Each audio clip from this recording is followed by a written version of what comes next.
double-digit victory. We talked about the Knicks side, and obviously we will continue to talk about that. But San Antonio last night did get going early. They had a 14-point lead as late as the third quarter of this game. Victor Wembanyama had 26 points, 6 of 21 from the floor, 2 of 9 from 3. Did have 6 turnovers in this game. And I can't dislike a game more than I disliked Wemby's game last night, I don't think. Why?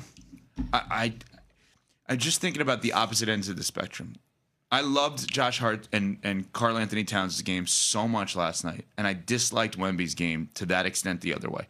He's 7'5". Play that way. You made yourself 6'5" last night. You basically said, I'm good being 7'5". I'd rather be 6'5". I'd rather play beyond the arc.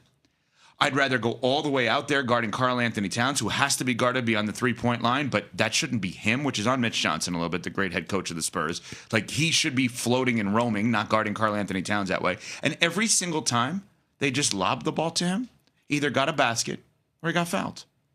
And for whatever reason, they didn't do that. He didn't do that. He played way too far away from the rim. And I just thought it was a complete waste of a Game 1 performance, whether it was because of energy, effort, tired, whatever it is. He's a great, great, great basketball player, and I assume he's going to be great in the next game.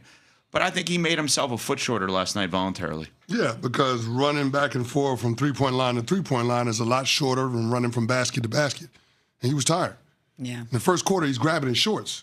He's exhausted. Physically, certainly, maybe mentally and emotionally as well.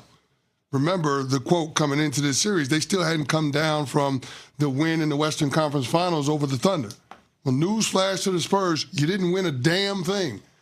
The only thing you earned was an opportunity to compete for the Larry O'Brien Trophy.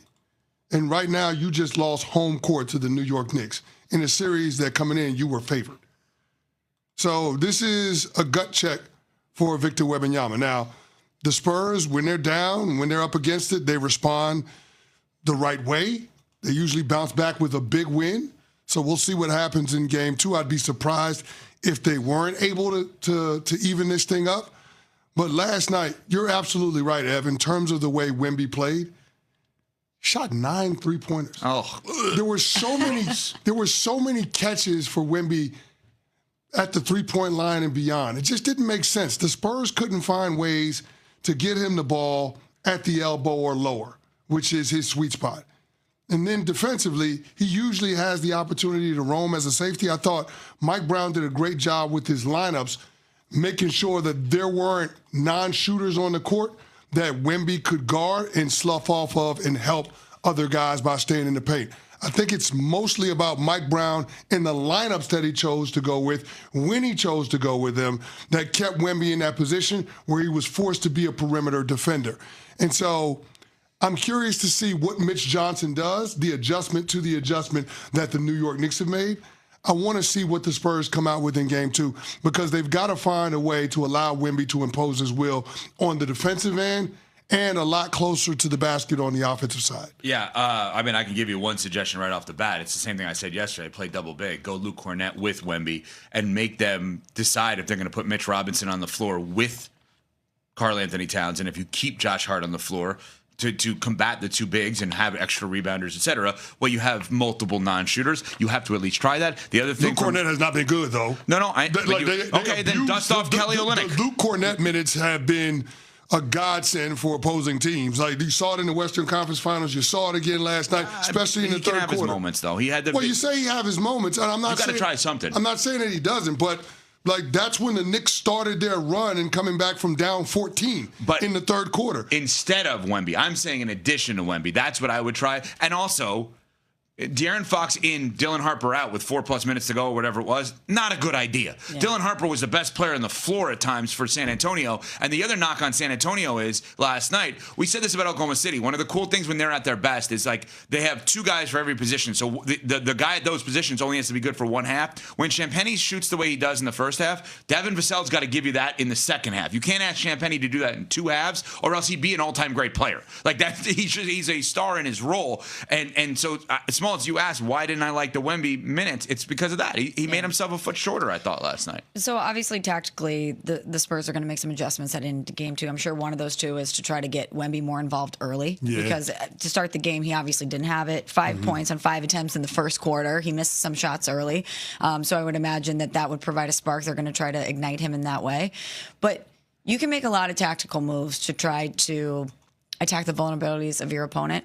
But if Victor Wembanyama is just gassed, if just the cadence of the postseason and the marathon that he's endured and his first postseason at 22 years old has finally caught up with him, I don't know what adjustments you can make to combat that. Well, let's hear from Wemby on that last night, what you're talking about, Smalls. And he seems to be less worried about it than you are. Here's Victor Wembanyama last night.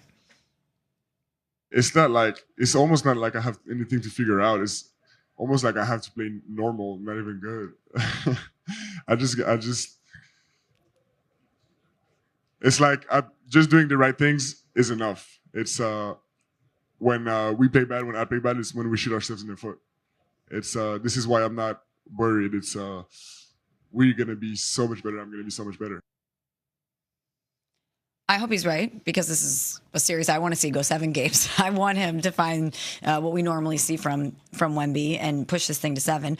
But as we talked about a little bit last segment, you know, he was obviously gassed. Ev, you mentioned him grabbing his shorts. You could see that he Cece said that to me. Cece, I'm sorry. Yeah. You could see how exhausted he was. And Jalen Brunson, to his credit, took advantage of that. Mike Brown tactically made some smart moves to take advantage of that. And I mean, Cece, you have played in the biggest games. You have won a Super Bowl. You tell us, once you hit that point where you just don't have anything left, I know that supernatural things happen and people are able to summon that. And this is why we see competitive greatness on display in this level. But how do you do that? How do you overcome that, especially when you see him looking this tired in game 1? The acknowledgement that it's bigger than you. It's about the guy next to you. Because it's easy to quit when it's hard, when it's just you. Because it's you making a selfish choice. It's you deciding that you've had enough. But you don't want to be the reason why your teammates miss out an opportunity to be immortalized. And I think that's the difference. That level of awareness is the contrast that we saw in terms of how these two teams played down the stretch in last night's game. The Knicks are fully aware of that. Josh Hart had 6 rebounds in the fourth quarter, 3 steals in the fourth quarter. Fully aware. OG Anunoby, the back-to-back threes at the beginning of the fourth quarter. Fully aware. The playmaking by Jalen Brunson, that impossible shot that he made with a minute to go over Devin Vassell. The tap back to Mikal Bridges and then floating to the corner to knock down the 3 with a minute 55 left to take the lead. Like, those are the types of plays that you look at and you see the sacrifice that these guys are willing to make for one another manifest itself. Yeah.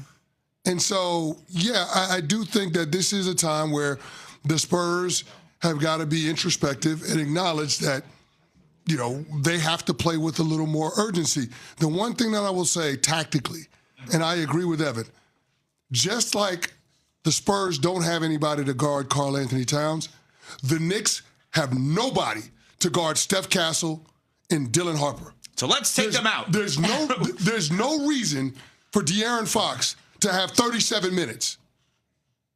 There's no reason for it. Mm-hmm. There's no reason for De'Aaron Fox to have more minutes than Steph Castle or Dylan Harper. Dylan Harper is their second best player. Steph Castle, their second best defender. There's no reason why De'Aaron Fox is playing more minutes than those guys. Not one. He was a liability last night. Aside from a steal that he had, one steal that led to a layup. He got a layup, an easy a gimme, and then he had the play where he penetrated and kicked to Julian Champagny for a buzzer-beating 3 before the half. Beside those 2 plays, De'Aaron Fox was a nothing burger. Why is he playing 37 and a half minutes? It's ridiculous. Get his ass out of the game.